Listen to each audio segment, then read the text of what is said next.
Hello students, हमारे YouTube के channel पर एक बार आपका फिर से मोस्ट वेलकम है। आज हम आपके लिए क्या लेकर के आए हैं आपने थंबनेल में देख लिया होगा, नहीं? तो आज की टॉपिक हमारी है क्लास 12 की। आज हम शुरू तो हो चुका है, फिजिक्स हम बताने वाले हैं चैप्टर नंबर 3, ठीक है ना। हमने फिजिक्स में चैप्टर नंबर 1 ओवर कर लिया, चैप्टर नंबर 2 ओवर कर लिया, चैप्टर नंबर 3 आज करेंगे। चैप्टर नंबर 1 क्या था? इलेक्ट्रिक फील्ड के बारे में था। चैप्टर 2 क्या था आपका? पोटेंशियल और कैपेसिटर के बारे में था स्टूडेंट, नहीं?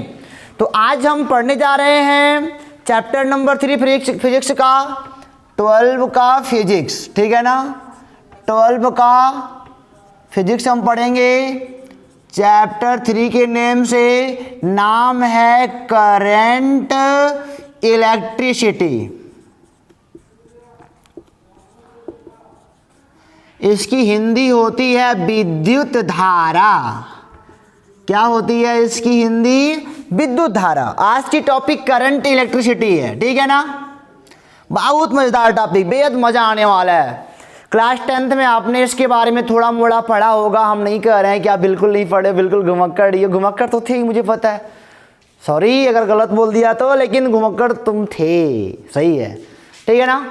तो फिलहाल आप कुछ भी रहो, यहाँ पे आपको एक ऐसी पढ़ाई करनी है ताकि आप कहीं भी लाइफ में इस चैप्टर से फेल्योर ना होने पाए कहीं भी। हमारा मकसद यही होना चाहिए, ठीक है ना। तो हम इसकी तह तक जाएंगे, इसको उखाड़ेंगे पखाड़ेंगे, थोड़ी मोड़ी इसके बारे में जानेंगे होता क्या है। और आज और इसके 2 लेक्चर और हैं, 2 लेक्चर या 1 लेक्चर जो भी बन पाए, हम खाली इस पार्ट के बारे में जानेंगे और कुछ फार्मूले को प्रूव करेंगे। तो शांतिपूर्वक इस पार्ट को आप देखते रहिए आराम से, जब तक चलता रहे। काफ़ी लेंदी पार्ट है, बड़ा पार्ट बनेगा, 22-23 वीडियोस में बनेगा लगभग, क्योंकि इसमें लेकिन है बहुत आसान, very easy. It is very easy chapter but broad, लेकिन ब्रॉड है। तो चलिए शुरू करते हैं स्टूडेंट। अगर आप चैनल पे नए हो तो हमारे फिजिक्स और मैथ की वीडियो हमारे चैनल संस्कार एकेडमी योगेश सिंह पर अवेलेबल हैं, आप वहाँ से जाकर के देख सकते हो। और हाँ, अगर वहाँ से देख के नहीं आए हो तो अगर फिजिक्स का पीछे वाला पोर्शन पढ़ के नहीं आए हो तो यहाँ पे आपको प्रॉब्लम हो सकती है। तो चलो खैर, प्रॉब्लम नहीं क्रिएट करना तो पीछे पढ़ के आ जाओ, लेकिन वहाँ पे मैं चाहूँगा देखे रहो या ना देखे रहो, कोई परेशानी ना हो, हम यही चाहेंगे, ठीक है। तो चलिए आइए शुरू करते हैं। करंट इलेक्ट्रिसिटी पार्ट का नाम है, तो इसके बारे में आप जानना चाहोगे। अभी तक स्टूडेंट हमने पढ़ा था चार्ज के बारे में, चार्ज यानी कि आवेश।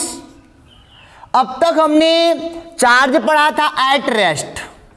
जो पीछे 2 पार्ट हमने पढ़ा था ना, चार्ज सारे रेस्ट में थे, जो पीछे सारे रेस्ट में चार्ज थे। पॉइंट चार्ज के बारे में, चार्ज सारे पॉइंट वाले भी थे बहुत, और आगे चलते चलते डिस्ट्रीब्यूशन भी देखा गया था। हम तो खाली इसी पे बात करते हैं, पॉइंट चार्ज पर ही हम बात करते हैं। चार्ज पीछे वाले 2 चैप्टर में रेस्ट में था, तो उसका नाम हमने रखा था इलेक्ट्रोस्टैटिक, ठीक है ना।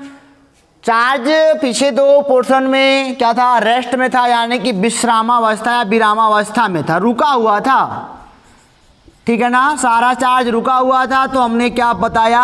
ये स्थिर वैद्युत है। इसकी हिंदी क्या होती है?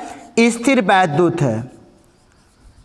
लेकिन इस वाले चैप्टर में जो हमारा चार्ज होगा ना, वह दौड़ेगा, वह मूव करेगा, इन मोशन में होगा, यानी कि मूव करेगा। इसी को कहते हैं अब की बार चार्ज क्या करेगा? मूव करेगा, गति करेगा, ठीक है ना। अब की विराम में नहीं है, अब की चल रहा है। अब की बार चार्ज क्या हो रहा है? चल रहा है। और जब चार्ज चलता है तो करंट क्रिएट होता है। जब चार्ज चलता है ना तो क्या होता है? करंट क्रिएट होता है। आपने पढ़ा होगा, अगर करंट इधर चल रहा है तो इलेक्ट्रॉन इधर फ्लो होते हैं, क्लास 10th में देखा होगा। जो धारा आई होती है ना, करंट, वो इलेक्ट्रॉन के विपरीत बहती है, ठीक है ना। तो करंट क्रिएट होगा बच्चों, और करंट भी 2 तरह का क्रिएट हो सकता है। करंट भी 2 तरह का क्रिएट हो सकता है। अब कहोगे सर ये क्या होता है? तो एक हो सकता है करंट आपका कांस्टेंट, ठीक है ना, नियत चाल से हो सकता है चले, नियत चाल से चले, नियत चाल से आपका करंट चलेगा, और एक चाल हो सकता है आपका वेरिएबल जो हर क्षण बदलेगा, ठीक है ना। यह क्या है, बदलने वाला है, यह बदलेगा।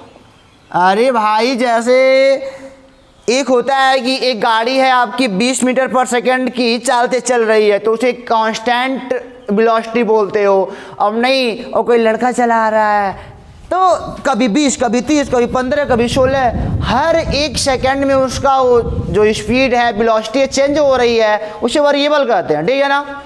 अब देखो जरा, कांस्टेंट जब पढ़ोगे, कांस्टेंट चाल जब पढ़ोगे, मतलब कि कांस्टेंट करंट जब पढ़ोगे, तो इसी में आएगा करंट इलेक्ट्रिसिटी। इसी में क्या आएगा, करंट इलेक्ट्रिसिटी,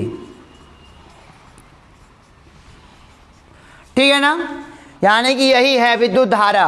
और जब वेरिएबल पढ़ोगे कि वेरिएबल स्पीड से आपका करंट आगे पीछे हो रहा है, दौड़ रहा है, तो ये आएगा इलेक्ट्रोमैग्नेटिज्म में, ELECTROMAGNETIS, ठीक है ना। इलेक्ट्रोमैग्नेटिज्म यानी कि यहाँ पे हम तब पढ़ेंगे धारा का चुंबकीय प्रभाव। तो आप समझ गए होंगे पूरी टॉपिक हमारी इसी पे बेस्ड है, कांस्टेंट करंट। जो भी चार्ज का स्पीड होगा, चलने का वो होगा, सब कांस्टेंट होगा, इसी पे पढ़ाई करनी है। और जब वेरिएबल हो जाएगा तो अगला चैप्टर बन रहा है, उसे चैप्टर नंबर 4 बनेगा इलेक्ट्रोमैग्नेटिज्म, ठीक है ना। तो आपने क्या देखा कि करंट इलेक्ट्रिसिटी हमको पढ़ना है, इसमें करंट जो होगा कांस्टेंट स्पीड से मूव करेगा, मोशन करेगा, ठीक है ना। तो हमारा पार्ट यही है टोटल। आपको तो समझ में आ ही रहा होगा, फिजिक्स से 12 का पढ़ने में काफ़ी मज़ा आता है, नहीं समझने में और मज़ा आता है, बट कोई समझाने वाला मिल जाए तब ना, नहीं तो गड़बड़ होता है। तो समझ गया ना, तो सारा एक कहानी आप तो समझ गया बड़े अच्छे से, कॉपी में नोट कर लो इनको, हमको इसी पे पढ़ाई करनी है। इनको मिटा के थोड़ा आगे चलते हैं, देखते हैं क्या होता है, ठीक है ना।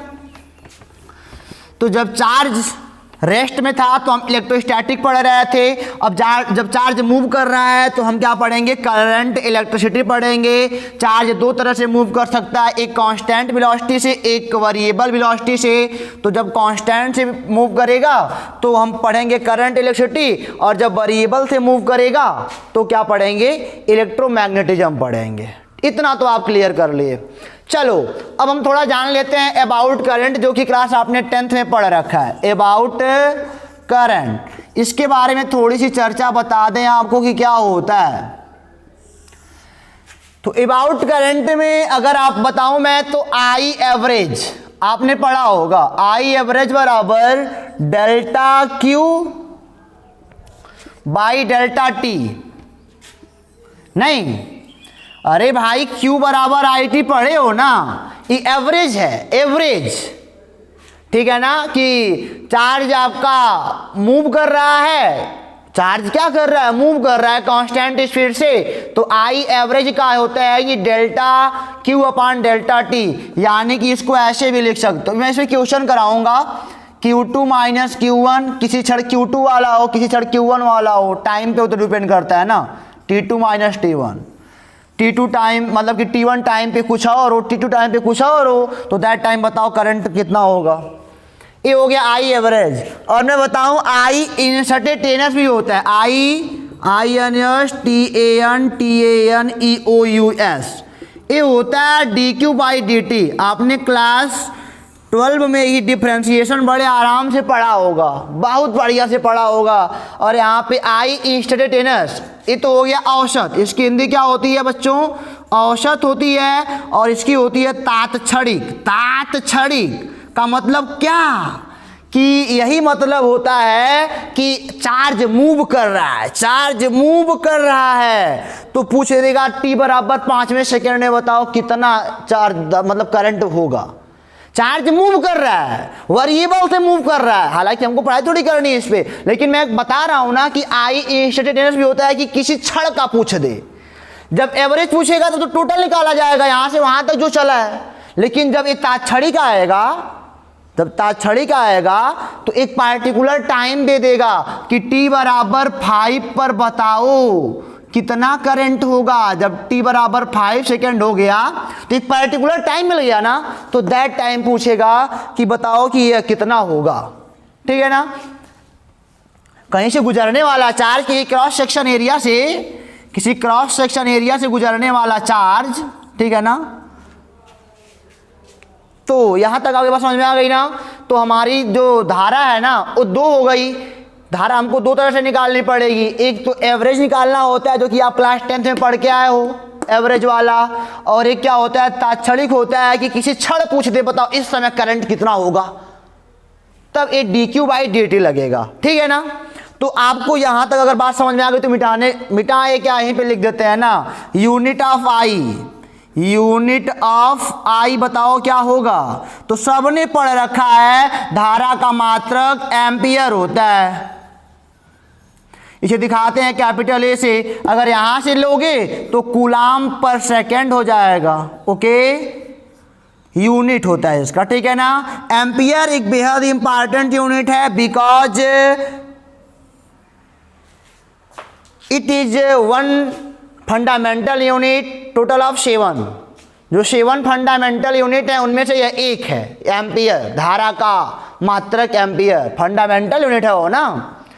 तब आई के मात्रक आपने क्या पढ़े कि एम्पियर हो सकता है या कूलाम पर सेकेंड होता है। यहां तक बात समझ में। अब इसको मिटाने का मौका तो इसको नोट कर लो। एक होता है एवरेज होता है कि टोटल निकालने के लिए बोलेगा इतना सेकेंड से इतना सेकेंड के बीच बताओ, 5 सेकेंड के 10 सेकेंड के बीच बताओ, और एक तात्क्षणिक यानी कि इंस्टेंटेनियस पूछेगा, वो टाइम देगा कि t बराबर 5 सेकेंड पर ही बताओ, जबकि धारा का मान हर क्षण चेंज हो रहा है। जब चेंज वाला होगा तो इंस्टेंटेनियस लगाना पड़ेगा। ठीक है ना, तभी तो पूछेगा वो इंस्टेंटेनियस कब लगेगा, जब चेंज वाला होगा। अभी मैं क्वेश्चन दे रहा हूं आपको, जब चार्ज चेंज होगा हर क्षण तब। अब चलो अब बात कर लेते हैं कि जो करंट अपना है ये बताओ स्केलर क्वांटिटी है कि वेक्टर क्वांटिटी है। एक क्वेश्चन अराइज हुआ ना कि करंट क्या है, स्केलर क्वांटिटी है कि वेक्टर क्वांटिटी है। तो करंट स्केलर क्वांटिटी है कि वेक्टर, इसको जानने के लिए हम बच्चों एक क्वेश्चन बनाते हैं पहले।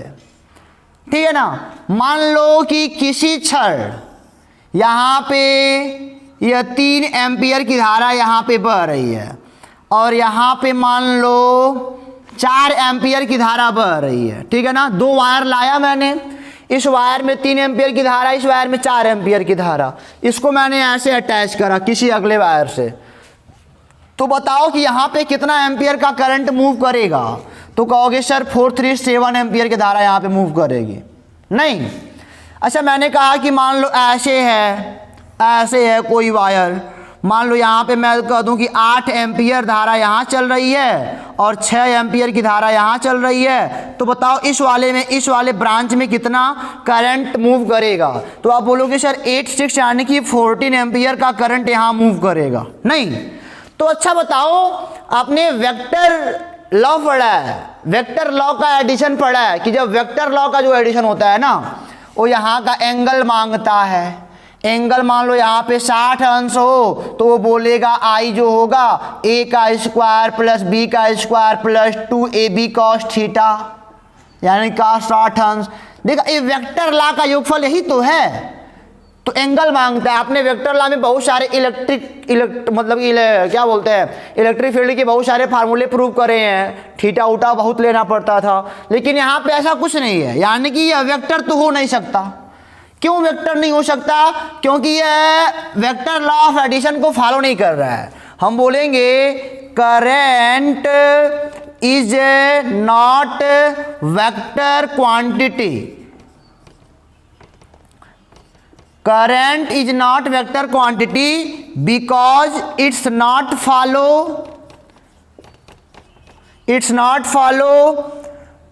vector law of addition. It's not follow vector law of addition.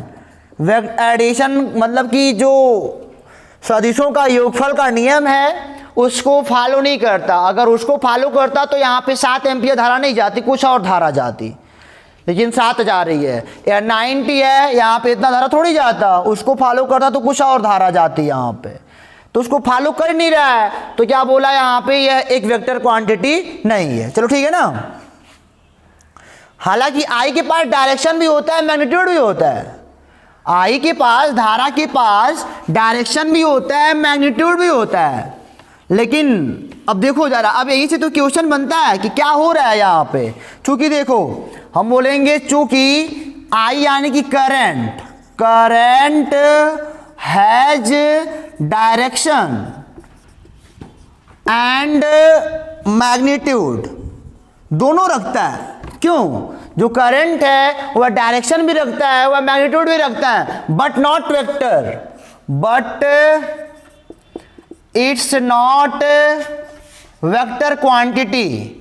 दोनों है लेकिन फिर भी वेक्टर नहीं बोल रहा है। क्यों? वो पीछे रीजन लिखे थे कि यह वेक्टर लॉ ऑफ एडिशन को फॉलो नहीं करता। चलो, तो यह क्या स्केलर है? तो अब बात आती है स्केलर है कि नहीं, ये बताओ पहले। अब स्केलर भी नहीं मानते इसको, मोर देन बुक्स स्केलर भी मानते हैं, लेकिन वास्तव में इसको टेंसर कहा गया। यही रीजन है, टेंसर कहा जाता है इसको। टेंसर माने होता है प्रदिश राशि। आपने क्लास 11 में दाब को पढ़ा होगा कि दाब एक प्रदिश राशि है। ठीक इसी तरह भी है, वो भी करती है। मैंने वो क्या बोला कि करंट के पास डायरेक्शन भी है, मैग्नीट्यूड भी है, but it's not vector quantity because it's not follow the vector law of addition, follow नहीं करता उसको।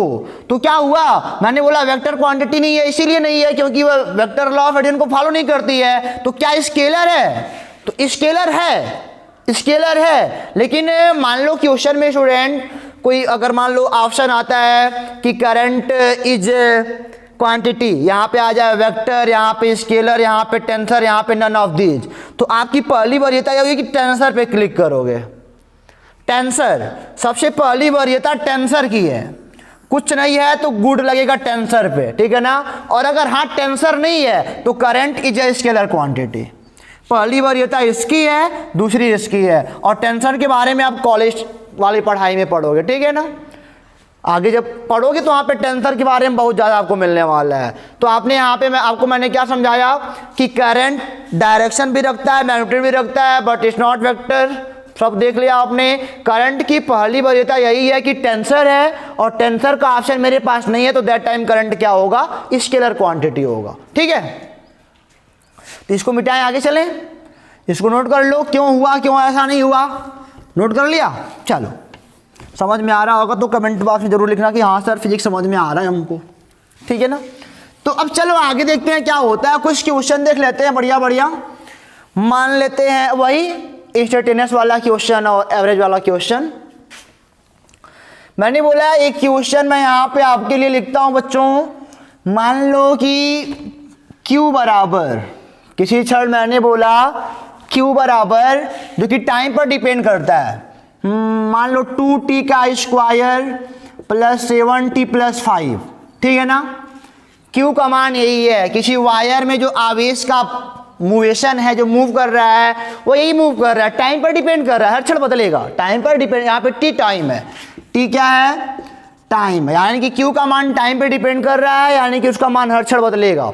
तो मैंने बोला कि आप बताओ I instantaneous, INS TANEOUS, I instantaneous at 5 second, at t बराबर 5 सेकेंड, ठीक है ना।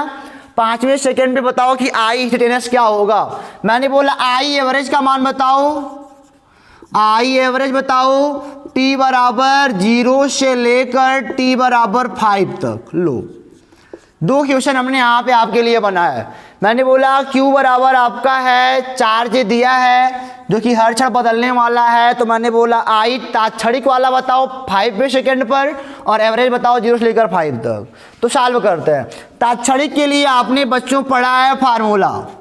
देखो यहाँ पे गिवन Q है, यहाँ पे बताओ गिवन Q है, और आपको फाइंड आउट क्या करना है? फाइंड आउट आपको करना है स्टूडेंट I।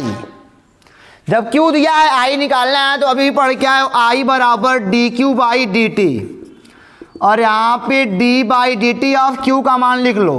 2t का स्क्वायर प्लस इंस्टेंटेनियस वाला यही है plus 7t plus 5। Are you agree? अब इसका अवकलन करो t के सापेक्ष, तो क्या हो जाएगा d by D T of 2t square plus d by D T of 7t plus d by D T of 5। ये हो जाएगा बच्चों 2 तो कांस्टेंट बाहर निकल जाएगा, फिर 2t, यानी कि इसका अवकलन आपको आता है, मैं इसी बेस पे आगे चल रहा हूँ। ये हो जाएगा 2 2 जा 4t प्लस ये 7 हो जाएगा, ये 0 हो जाएगा, यानी कि आई इंस्टेंटेनियस का मान कितना आ गया 4t प्लस 7 और t का मान 5 सेकेंड में पूछ रहे हैं, तो आई इंस्टेंटेनियस क्या हो जाएगा बच्चों 4 multiply by 5 plus 7 is equal to 27 ampere. हो गया ना? तो इंस्टेंटेनियस ऐसे ही निकाला जाएगा। ओके, यहाँ तक आपको बात समझ में आ गई ना? अब चलो एवरेज निकाल लेते हैं। एवरेज के लिए इनका हमको कोई काम नहीं मिलने वाला है, चलो छोड़ो इसको, मिटाएं, इसको नोट कर लो आप, मैं भी होमवर्क 20 पे दूंगा आपको, ठीक है? आप करके बताना हमको। अब चलो एवरेज की बात कर लेते हैं। आई एवरेज में आपने पढ़ा है क्या होता है, डी क्यू ऐसे डेल्टा क्यू अपान डेल्टा टी।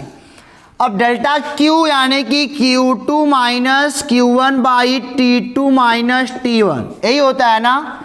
यानी कि Q2 क्या है, यानी कि 5वें सेकेंड पर Q का मान, 5वें सेकेंड पर Q का मान माइनस यहाँ पे 0 सेकेंड पर Q का मान अपान 5वें सेकेंड, हाँ ये तो है ही, मतलब T2 कहाँ है 5 है, टाइम माइनस 0, 0 से 5 तक पूछे आना, तो कितना सेकंड लगा, 5 में 0 सेकंड लगा, और कितना लगा 5वें सेकंड पर Q का मान निकालना पड़ेगा। Q बराबर है 2t का स्क्वायर प्लस 7t प्लस 5 रख दोगे यहाँ पे, QT यहाँ पे लिख सकते हो आप QT, यानी कि Q टाइम पर डिपेंड कर रहा है। जब ये 5 हो जाएगा तो हो जाएगा 5 5 जा 25 टू जा 50 प्लस 5 7 जा 35 प्लस 5 35 5 40 50 90, ये हो गया 90 माइनस 0 पर निकालो, ये भी 0 ये भी 0, 5 आएगा अपान 5, ये आएगा स्टूडेंट कितना 85 बाई 5 पे करोगे तो 5 1 जा 5 5 7 जा 35 एम्पियर। लो एवरेज का मान निकल गया 0 to 5 सेकेंड, ठीक है ना? 0 सेकेंड टू 5 सेकेंड एवरेज भी निकल गया ये। तो एवरेज ऐसे निकाला जाएगा और जो इंस्टेंटेनियस होगा वो उस तरह निकाला जाएगा, ठीक है ना? तो यहाँ तक तो आप एग्री हो ही, यहाँ तक सारी बातें आप समझ में आ रही है आपको। चलो मैं कुछ आपको वर्क देता हूँ, चेंज कर लो इसको, उसको करके बताना हमको, ठीक है ना? नहीं आएगा तब भी बताना, कुछ करना थोड़ी है। एवरेज पूछेगा तो एवरेज निकालेंगे सीधे यहाँ पे वैल्यू रख के, और इंस्टेंटेनियस जब पूछेगा तो पहले इसका अवकलन कर लेंगे तब निकालेंगे, बात खत्म होती है। चलो इसको बदलते हैं, मान लो ए हो जाए t का क्यूब प्लस 7t का स्क्वायर प्लस 2, तब बताना है आई इंस्टेंटेनियस सही पे लगा लो, और एवरेज पे बताना है कि t is equal to 3 to 5 second, ठीक है ना? यहाँ पे निकालो आप। फिर मैंने दिया QT इज इक्वल टू, मैंने आपको दे रखा है स्टूडेंट, मान लो 5t पे 4 प्लस 7t पे 3 प्लस 2, और बताना है आई इंस्टेंटेनियस आपको बताना है at t is equal to 8 second, और आई एवरेज आपको बताना है at t is equal to 8 to 13 second, ठीक है ना? यहाँ ये दो क्वेश्चन ए वाला और ए वाला आप करके हमको बताना। इसको मिटाएं, अब हम इसको मिटाते हैं, थोड़ा चलते हैं आगे। ये क्या था कि जब Q दिया था तो I को फाइंड आउट करना था। क्वेश्चन अब ऐसे भी ये बन सकता है, देखो जरा। तो इसी पे बेस्ड स्टूडेंट चलिए दूसरा क्वेश्चन करते हैं, थोड़ा सा अलग सा। ऐसे मान लो कि कभी कभी आपको दिया रहेगा क्वेश्चन है आई इंस्टेंटेनियस इज इक्वल टू, मैंने मान लो दे दिया आपको, चलो मान लो मैंने कहा कि टी क्यू प्लस 1 है, ठीक है ना? तो मैंने कहा कि आप बताओ फाइंड आउट, आप फाइंड आउट करो स्टूडेंट, हाँ, चार्ज फ्लो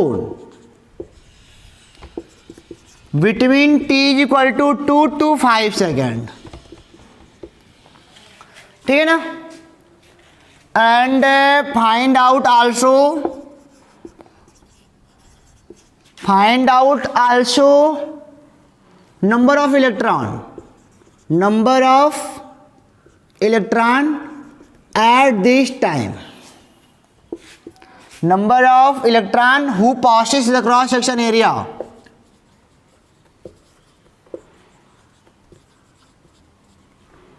लैंग्वेज है बस, कुछ है नहीं, क्रॉस सेक्शन एरिया, ठीक है ना। एट दिस टाइम, चलिए कोई बात नहीं, काम करते हैं। मैंने क्या बोला, आई इंस्टेंटेनियस, यानी कि जो आई है वो आपका टी पर डिपेंड कर रहा है। इसको ऐसे भी लिख सकते हो, आई टी क्यू प्लस 1, ठीक है ना। यहाँ तक तो आप काम कर ही सकते हो, यहाँ तक आपको कोई प्रॉब्लम नहीं होनी चाहिए। अब हम आपसे कहते हैं ना कि देखो जरा, फाइंड आउट चार्ज फ्लो, कितना चार्ज फ्लो कर रहा है, धारा ये बह रही है तो कितना चार्ज फ्लो कर रहा है between T equal to 2 to 5 second, यानी कि 2 से 5 सेकेंड के बीच कितना चार्ज फ्लो कर रहा है। And find out also number of electron who passes the cross section area at this time, और इस टाइम में किसी क्रॉस सेक्शन एरिया से इलेक्ट्रॉन तो गुजर रहा होगा ना, कितने इलेक्ट्रॉन गुजर रहे हैं। चलिए कोई बात नहीं, सॉल्व करते हैं। अब मैंने आपको एक बात बताया ना, यहाँ पे लिखा हो, देखो जब Q दिया था, आई निकालना था तो अवकलन कर रहे थे, डिफरेंशिएशन कर रहे थे, और जब आई दिया है Q निकालना है तो इंटीग्रेशन करना पड़ेगा। आप इन सबसे भली भांति परिचित हो। मैंने बोला, आपने पढ़ा आई बराबर आई इंस्टेंटेनियस, जब दिया है तो D Q by D T पढ़ के आए हो, तो ये हो जाएगा, जब क्रॉस मल्टीप्लाई करोगे I instantaneous D T is equal to D Q हो जाएगा। दोनों पक्षों का इंटीग्रेशन करने, इंटीग्रेशन ले लो, क्या दिक्कत है। तो ये हो जाएगा D Q is equal to, और ये हो जाएगा आई इंस्टेंटेनियस डी टी, नहीं टी के सापेक्ष समाकलन होगा। अच्छा बताओ डी क्यू का समाकलन क्या होगा, डी क्यू यानी कि यहाँ पे क्यू पे 0 है, क्यू पे n+1 यानी कि क्यू पे 0+1 यानी क्यू हो जाएगा इज इक्वल टू, ऐसे भाई देखो क्यू पे 0 लिख सकते हो डी क्यू। अब क्या हो जाएगा 0+1/0+1 इज इक्वल टू क्या, क्यू आएगा। आई इंस्टेंटेनियस का मान लिख लो यहाँ से, T Q plus 1 D T, कहाँ से कहाँ तक, 2 से लेकर 5 तक। Q का मान आप बड़े आराम से निकाल सकते हो। Q बराबर क्या हो जाएगा, आप बोलोगे एक बार तो हमको इसका करना पड़ेगा टी क्यूब का, क्यों, एक बार टी क्यूब का करना पड़ेगा तो पूरा एक भी कर लेते हैं। चलो अच्छा, टी क्यूब का समाकलन क्या होगा, टी पे पावर 4/4 प्लस 1 का समाकलन क्या होगा, टी होगा, कहाँ से कहाँ तक, 2 से लेकर 5 तक।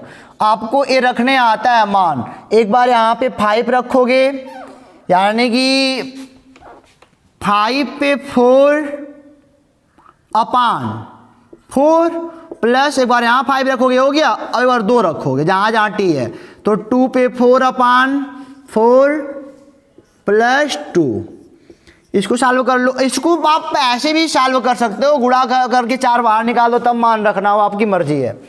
अब यहाँ पे Q इक्वल टू क्या हो जाएगा, 5 पे 4 6 to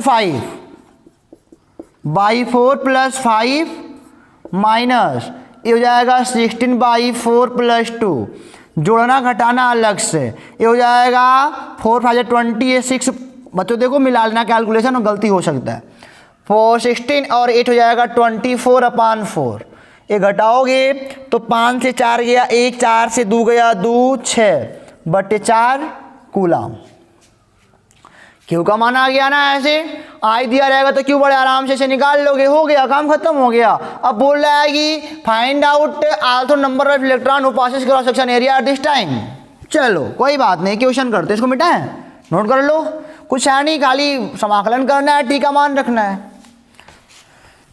तो अब हम आपसे बताने जा रहे हैं कि चूंकि हमने पढ़ा है क्यू बराबर प्लस माइनस एन ई, यहाँ तक तो पढ़ गया है हो ना, तो ये हो जाएगा Q बराबर एन ई नॉर्मली हो जाएगा, इससे कोई मतलब हमारा है नहीं अभी यार। अब n बराबर क्या हो जाएगा, Q/E हो जाएगा, Q का मान 621/4, और ई का मान, एक इलेक्ट्रॉन का चार्ज कितना होता है, तो क्या बोलोगे 1.6 मल्टीप्लाई बाई 10⁻⁻19, ऐसे हो जाएगा। लो तो ये हो जाएगा number of electron is equal to 621 गुणे 1/4 गुणे 1.6 गुणे 10⁻⁻19, ये हो जाएगा नंबर इलेक्ट्रॉन इक्वल टू 621 गुणे ऊपर जाएगा 10 पे प्लस का 19। अब गुणा भाग आपको आता है तो आप कर लो, नहीं आता तो छोड़ दो, ठीक है ना, इतना आएगा। तो बात समझ में आ गई ना। तो अगर इंस्टेंटेनियस करंट दिया रहेगा और आपसे चार्ज पूछेगा तो इंटीग्रेशन करना पड़ेगा, और आपको चार्ज दिया रहेगा और आई पूछेगा तो आपको क्या करना पड़ेगा, अवकलन करना पड़ेगा। जब किसी खास टाइम में पूछेगा तभी सब काम हो रहा है, ठीक है ना। तो इसको मिटा के चलते हैं आगे थोड़ा। तो यहाँ तक आपको समझ में आ गया ना, यहाँ तो कोई प्रॉब्लम। यहाँ पे एक क्वेश्चन ले लो हमसे, इसको आप कर लो t² + t कर लो, ठीक है ना। अब बताना हमको, ये होमवर्क हो गया आपका, सारा सब कुछ वही है, t³ + t कर लो, ठीक है ना, ये होमवर्क हो गया आपका। इसको मिटाते हैं बच्चों, आगे चलते देखते हैं क्या कहता है आगे, ठीक है ना। तो अब बच्चों हम अगले टॉपिक की ओर मूव करते हैं। यहाँ तक आपने सारी बातों को अच्छे तरीके से समझा, जाना क्या होता है, कैसे होता है, क्यों होता है, सारी बातें देखा ना। अब हम आपको लेके चलते हैं ड्रिफ्ट वेलोसिटी। शुरू हो गया खेल, ठीक है ना। स्टोरी है, अभी स्टोरी बताऊंगा, स्टोरी बढ़िया से समझ लो। Drift velocity of electron, electron का ड्रिफ्ट वेलोसिटी की हिंदी होती है अनुगमन वेग या अपवाह वेग, कई लोग बोलते हैं, ठीक है ना। अपने अपने लैंग्वेज में लोग बोलते हैं इसको ड्रिफ्ट वेलोसिटी ऑफ इलेक्ट्रॉन, ठीक है ना। अनुगमन वेग या फिर क्या बोलते हैं स्टूडेंट, इसको अपवाह वेग बोलते हैं, ठीक है। यहां तक आपके बात समझ में आ गई। अब मैं आपको बताता हूं कि देखो, इसी को बोलते हैं electron gas model of current या कंडक्टर, कुछ भी बोल सकते हो। इसी को हम क्या बोलते हैं, electron gas model. Gas model क्यों बोलते हैं, क्योंकि ये गैसों की तरह बिहेव करता है। अभी समझ में आ जाएगा, आगे चलते बस रहो, सब समझ में आ जाएगा। तो चलो आओ यहाँ पे मैं बात करता हूँ। मान लो लेट हमारे पास एक कंडक्टर है, ठीक है ना। एक अगर हमारे पास कंडक्टर है मेटल वाला, मेटल तो कंडक्टर में आता है, जान ही रहे हो। तो आपने इलेक्ट्रोस्टैटिक में जब इलेक्ट्रोस्टैटिक नामक पार्ट पढ़ा था तो आपने बोला था कि कंडक्टर के अंदर जो इलेक्ट्रिक फील्ड है ना वह कितना होता है, 0 होता है। कंडक्टर के अंदर इलेक्ट्रिक फील्ड क्या होता है, 0 होता है। चलो ठीक है, अब यहाँ पे थोड़ा सा एनालिसिस करते हैं क्या हो रहा है क्या नहीं हो रहा है। कंडक्टर के अंदर इलेक्ट्रिक फील्ड 0 यानी कंडक्टर के अंदर करंट का मान 0 होता है। इलेक्ट्रिक फील्ड है नहीं तो करंट कहाँ से बनेगा। चलो आ जाओ, अच्छा देखते हैं। एक कंडक्टर मान लो कोई है आपके पास, मैं लिख देता हूं कंडक्टर है। यहां से हमने एक एक्सटर्नल इलेक्ट्रिक फील्ड दी यहाँ पे। तो कंडक्टर के अंदर बच्चों मैं बता दूं तो बहुत ज्यादा फ्री इलेक्ट्रॉन पाए जाते हैं। कंडक्टर के अंदर a lot of free electron, conductor के अंदर अलॉट ऑफ फ्री इलेक्ट्रॉन पाए जाते हैं, ठीक है ना।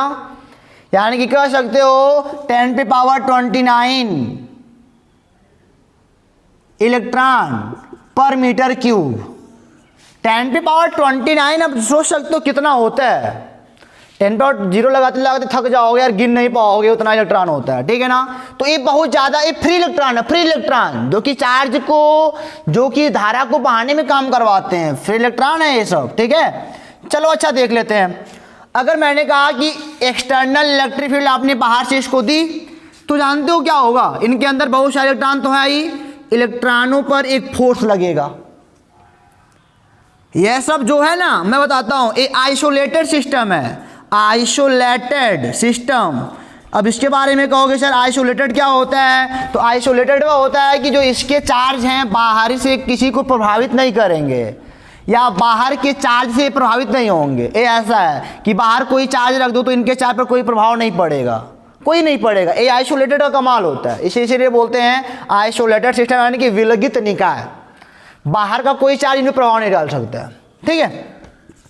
अच्छा इलेक्ट्रिक फील्ड इधर जा रहा है तो अंदर क्या होगा, इलेक्ट्रॉन पर एक इधर बल लगेगा, लगेगा कि नहीं लगेगा, फिक्स है लगेगा।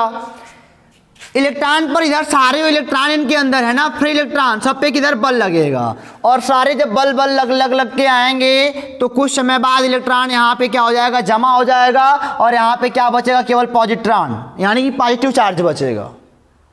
क्यों? अब देखो ये क्या हो गया, पोलराइजेशन नहीं हो गया। इलेक्ट्रिक फील्ड अगर दोगे तो इलेक्ट्रॉन पर एक इधर फोर्स लगा, इधर आ गया हमारा इलेक्ट्रॉन, इधर क्या हो गया, प्रोटॉन वाला पोर्शन आ गया यहाँ पे। अब देखो जरा, अब जब कुछ समय बाद ये काम हो गया ना, यहां तक आप समझ पा रहे हो कि इलेक्ट्रिक फील्ड इधर दोगे तो इलेक्ट्रॉन पर फोर्स इधर लगता है, उसके विपरीत लगता है। चलो इलेक्ट्रिक फील्ड में पढ़े हो, सब नहीं पढ़े हो तो वहां पे पढ़ के आ जाओ, मजा आ जाएगा फिर। अब क्या होगा, अब ये हवाला प्लस ये हवाला माइनस अपने अंदर क्या बना है, ये अपने अंदर एक इलेक्ट्रिक फील्ड खुद का बना लेंगे, आई इंड्यूस्ड, क्योंकि अब इधर माइनस हो गया, इधर प्लस हो गया, भरमार हो गई उसकी। तो इसके अब देखो, अब इधर से क्या बनने लगा, एक इलेक्ट्रिक फील्ड बनने लगा, इसे हमने बोला ई इंड्यूस। सारी कहानी समझ पा रहे हो कि नहीं समझ पा रहे हो? मैंने एक कंडक्टर लिया, कंडक्टर पे क्या करा मैंने कि उसके बाहर एक इलेक्ट्रिक फील्ड दी एक्सटर्नल से पे, तो मैंने क्या देखा कि इलेक्ट्रॉन जो है इलेक्ट्रिक फील्ड के विपरीत बल लगा तो इस वाले पोर्शन पे आके जम गए, यहाँ पे जम गए, यानी कि इलेक्ट्रॉन और प्रोटॉन अलग अलग दिशाओं में एक्यूमुलेट हो गए। एक्यूमुलेट मतलब क्या, जमना, एक्यूमुलेट हो गए अपने अपने सिरों पर। अब कमाल की बात क्या हुई बच्चों कि अब यहाँ पे एक इलेक्ट्रिक फील्ड अंदर बढ़ने लगा यार। यानी कि जानते हो मेटल की खास बात होती है, मेटल की खास बात मैं बताता हूं क्या है कि आप इसको बाहर से कितना भी एक्सटर्नल इलेक्ट्रिक फील्ड दोगे ना, इनके इलेक्ट्रॉन प्रोटॉन जब किनारे हो जाएंगे तो उसके बराबर इलेक्ट्रिक फील्ड बना लेंगे, उसके बराबर उसके विपरीत, यानी कि E जो इंड्यूस्ड होगा is equal to minus E external होगा। और बताओ इतना इधर लग रहा है इतना इधर, तो जो नेट इलेक्ट्रिक फील्ड हो जाएगा ना वो कितना हो जाएगा, 0 हो जाएगा। क्यों? मैंने क्या बोला आपसे कि किसी भी कंडक्टर की यह खास बात होती है कि उसके बाहर से आप एक्सटर्नल इलेक्ट्रिक फील्ड कितना भी दे डालो, कितना भी दे डालो उसको ना, जो अंदर वाले जो क्रियाएं हैं, इलेक्ट्रॉन इधर एक्यूमुलेट होगा, प्रोटॉन इधर एक्यूमुलेट होगा, तो इलेक्ट्रिक फील्ड इधर अंदर बनेगा, एक इधर बनेगा प्लस से माइनस की ओर, जानते ही हो ये सब बात। तो इसके बराबर हो जाएगा, इसके परिमाण के बराबर दिशा में विपरीत, यानी कि दोनों को जोड़ा जाए अगर ना, ये प्लस माइनस, अगर मान लो प्लस का 5 से माइनस का 5 होगा, 0 हो जाएगा। मेटल की खास बात होती है, केवल मेटल की। अच्छा बताओ, जब अंदर इलेक्ट्रिक फील्ड 0 हो गया तो अंदर करंट कितना होगा, 0 होगा यार, अंदर कोई चार्ज है ही नहीं, अंदर कोई चार्ज है ही नहीं, इनको निरस्त कर दिया, दोनों खत्म हो गए तो अंदर करंट 0 हो गया। अभी तक बात समझ में नहीं आई, करंट के बारे में बात करते हैं तब। चलो इसको मिटाएं, इसको मिटाते हैं, आगे चलते हैं, देखते हैं क्या कहता है। समझ पा रहे हमारी बात को ना? चलो इसको थोड़ा मोड़ा मिटाते हैं। आइसोलेटर सिस्टम है, यानी कि बाहर के चार्ज से इस पर कोई इफेक्ट नहीं पड़ रहा है। चलिए सारी बातें आप यहां तक तो समझ पा रहे हो। चलो अच्छा एक बात मैं बताता हूं कि मेटल के पास इतने ज्यादा फ्री इलेक्ट्रॉन होते हैं, बहुत ज्यादा फ्री इलेक्ट्रॉन होते हैं, सारे नहीं हो एक्यूमुलेट होते हैं, ऐसे कुछ अंदर बचे होंगे यार, कुछ यहाँ पे ना, कुछ यहाँ पे इलेक्ट्रॉन बचे होंगे, यहाँ पे थोड़े थोड़े इलेक्ट्रॉन कहीं न कहीं जरूर होंगे, सारे थोड़ी भाग जाएंगे। सो सारे लोग नहीं भागते, कुछ न कुछ कहीं न कहीं जरूर बचे रहेंगे, ठीक है ना? हमारी बात अगर आप समझ पा रहे हो, अगर आपको बोर्ड बढ़िया से दिख रहा है तो जरूर समझ पा रहे हो, तो आपको बोर्ड बढ़िया से दिख रहा है तो आप हमारी बात को भी समझ पा रहे होगे, ठीक है ना? तो मैंने कहा कुछ इलेक्ट्रॉन तो होंगे जो इनके प्रभाव इनको नहीं, मतलब कि सोए रहते हैं, उनका कोई काम दाम नहीं है, ठीक है ना? अब थोड़ी मोड़ी चूंकि स्टोरी है, मैं बता रहा हूँ ना, चूंकि पूरी स्टोरी है, सब समझना आपको ज़रूरी है। स्टोरी नहीं समझोगे तो आगे काम कैसे करोगे? तो अच्छा बताओ कि ये नॉर्मली रूम टेम्परेचर जो होता है, रूम टेम्परेचर वह होता है मान लो 25 से 30 degree centigrade. Normally room temperature यही होता है, 25 डिग्री सेंटीग्रेड से 30 डिग्री सेंटीग्रेड हो सकता है, थोड़ा मोड़ा कम बेशी हो सकता है यार।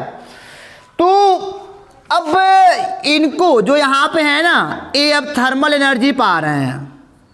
कौन एनर्जी पा रहे हैं? Thermal energy, THERMALENERGY। यह देखो ये थर्मल एनर्जी, उसमें ऊर्जा इनको मिल रही है रूम के टेम्परेचर से, उसमें ऊर्जा मिल रही है तो ए भी अपना, अब अंदर तो इलेक्ट्रिक फील्ड जीरो हो ही चुका है, लेकिन अब ए अब गति करेंगे। अब आपके दिमाग में एक सवाल जरूर अराइज हुआ होगा कि सर जब ये इलेक्ट्रॉन गति करेंगे तो करंट तो बनना जाहिर सी बात है, तब क्यों नहीं बोल रहे कि करंट नहीं बन रहा?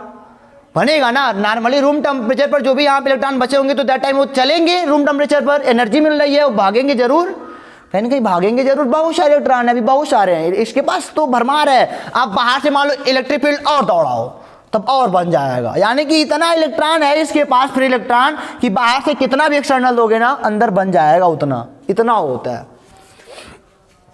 तो थर्मल एनर्जी है इनके पास अभी रूम टेम्परेचर पे थर्मल एनर्जी पा रहे हैं। और थर्मल एनर्जी पे अगर मैं बोलूँ तो इलेक्ट्रॉन की वेलोसिटी कितनी होती है जानते हो? थर्मल एनर्जी पर इलेक्ट्रॉन की वेलोसिटी होती है 10⁵ मीटर पर सेकेंड। नोट कर लो, नोट करो, पॉइंट टू बी नोटेड कि थर्मल एनर्जी पर इलेक्ट्रॉन की वेलोसिटी होती है 10⁵ मीटर पर सेकेंड, 10 किलोमीटर पर सेकेंड। आई बात समझ में? एक सेकेंड में बहुत तेज चलता है, बहुत तेज चलता है, लेकिन फिर भी फिर चलो अच्छा बात करते हैं, अभी करंट पे आ जाएंगे। जानते हो अब इसके अंदर बहुत सारे इलेक्ट्रॉन है, और जो भी इलेक्ट्रॉन है, इलेक्ट्रॉन जो अंदर है ना, इनसाइड इलेक्ट्रॉन जो अंदर की इलेक्ट्रॉन है मूव रैंडमली, इधर उधर रैंडमली, यानी कि ऐसे भाग रहे हैं, कोई यहाँ से यहाँ, यहाँ से यहाँ, यहाँ से यहाँ, यहाँ से यहाँ, फिर घूम घाम के फिर यहीं पे आ गए। लो ये ऐसे दूसरा वाला भी इलेक्ट्रॉन बाहर निकाल के करते हैं, बाहर यहाँ से यहाँ गुजरा यहाँ, यहाँ से यहाँ, यहाँ से यहाँ, लड़ भिड़ के फिर वहीं आ गया। तो जब ये रैंडमली मोशन कर रहे हैं, मूव रैंडमली, यानी कि इनसाइड जो इलेक्ट्रॉन है और सारे लोग ऐसे मूव कर रहे हैं अंदर, तो अंदर जो नेट वेलोसिटी होगी इलेक्ट्रॉनों की, inside net velocity of electrons क्या होगा बताओ जरा? विस्थापन बटे समय। विस्थापन तो कुछ हुआ ही नहीं, जहां पे थे लड़ भिड़ के फिर वहीं पे चले गए। कहानी है कहानी, यहां से लड़ भिड़ के फिर यहीं चले गए, तो डिस्प्लेसमेंट तो हुआ ही नहीं ना। तो पहले वाला टोटल का निकालना है, टोटल का मैं बता रहा हूं, टोटल का, ठीक है ना, एवरेज है। तो आप कहोगे पहले वाले का U1, मान लो U1 वेग से निकला हो बेचारा, किस पे चल रहा है बच्चों? ध्यान देना, थर्मल एनर्जी पर चल रहा है। मैं इस पे भी बात बहुत ज़्यादा करूँगा। थर्मल एनर्जी पे सारे काम हो रहे हैं। थर्मल एनर्जी पे मान लो ये U1 हो गया, दूसरा वाला इलेक्ट्रॉन चला उसका वेग U2 हो गया, तीसरा वाला चला U3 हो गया, चौथा चला U4 हो गया, नवा चला UN हो गया। होल का अपान कितना? n लोग हैं। पहले वाले का वेग प्लस दूसरे वाले का वेग प्लस तीसरे वाले का वेग प्लस चौथे वाले का वेग प्लस पांचवें वाले का वेग, nवें वाले सबका वेग। और सबका वेग कितना है? सबका वेग कितना है? विस्थापन बटे समय। समय तो बहुत ज़्यादा सब खा रहे हैं, लेकिन जहाँ पे थे वहीं पे चले आ रहे हैं, विस्थापन कुछ नहीं हो रहा है, तो टोटल जीरो हो जाता है। यानी कि net velocity point to be noted of total electron zero होगा, या फिर net velocity of one electron, single electron, वो अभी जीरो होगा, चाहे टोटल की बात कर लो चाहे सिंगल की बात कर लो, ठीक है ना। इसे आप ऐसे भी लिख सकते हो, इनसाइड नेट वेलोसिटी एवरेज, बटे n कर दिया ना आपने, एवरेज लिख सकते हो यहाँ पे। जो एवरेज वेलोसिटी ऑफ इलेक्ट्रॉन होती है, ठीक है ना, absence of electric field due to thermal energy, absence of electric field की अनुपस्थिति में, यानी कि, और थर्मल एनर्जी के बेस पर कितना होता है? जीरो होता है। नेट एवरेज वेलोसिटी लिख लो इसको, ठीक है ना, net average velocity of total electron is equal to zero, या फिर सिंगल इलेक्ट्रॉन पूछेगा तब भी क्या होगा? जीरो होगा। चलो यहां तक आपके पास समझ में आ गई ना। मैं बोलता हूं but net speed, net average speed अगर कह दे तो यह जीरो के बराबर नहीं होगा।